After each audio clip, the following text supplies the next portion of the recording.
Good morning, everybody. Welcome to episode 35 of Lowry at Home. I am your host, Naturalist Kirk. Now, I need to talk about something very serious this morning. We had a very serious incident happen on the border last night up in Canada.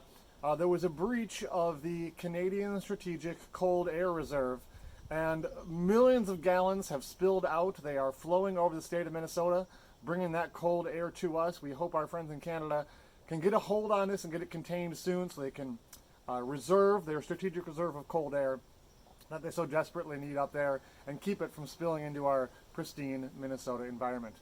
The cold has not stopped us, and we are going to be out here today doing our program for you.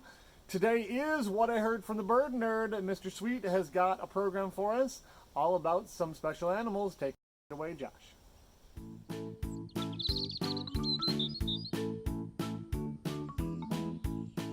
Thanks, Kirk.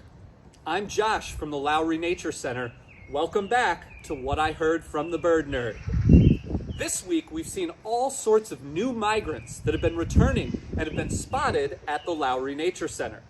This includes chimney swifts, belted kingfishers, and blue and gray gnatcatchers. Kirk, would you mind showing us a photo of each of these species to help our viewers out?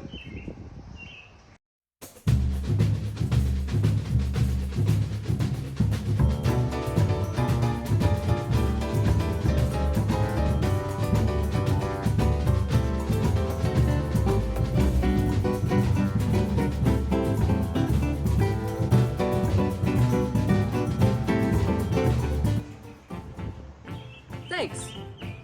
Now, one very small but very fast migrant that's going to be traveling back to the Nature Center this week would be ruby-throated hummingbirds. Ruby-throated hummingbirds, yes, are small. They are fast. They also have a green head, a green back, a white chest, and the males have a ruby-colored or red-colored throat. This is the only regular hummingbird species that we see in Minnesota throughout the year. On occasion, in the state, we may actually see a rare rufous hummingbird. But the rufous hummingbirds are rare to find, and in full plumage at this time of year would be completely orange, so they'd stick out like a sore thumb. Kirk, would you mind showing our viewers a couple photos to help tell the difference between these two species?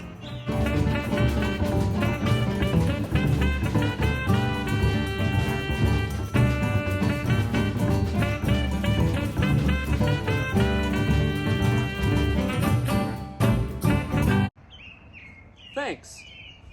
Now, when I say the ruby-throated hummingbird is small, I mean small. The bird itself only weighs about 4 grams. You know what else weighs 4 grams? This single sheet of paper. This weighs about 4 grams, and that's the same as a ruby-throated hummingbird. Even so, ruby-throated hummingbirds will migrate over 2,000 miles, all the way from Central America. During that time, their wing speed about 53 times per second, which is incredibly fast.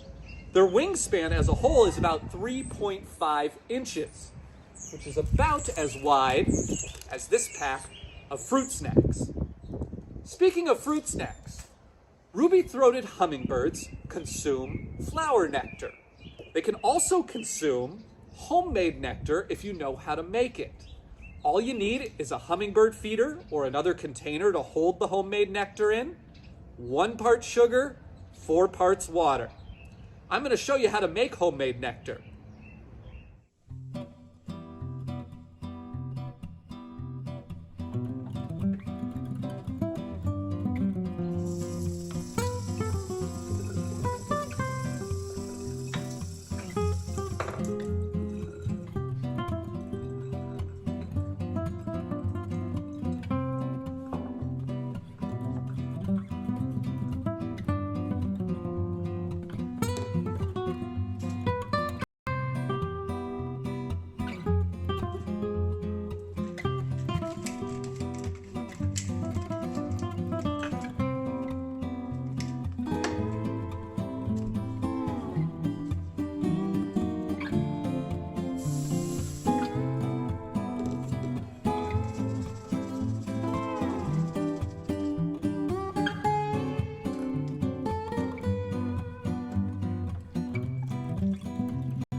Thanks for listening, everyone. Have a great rest of your week.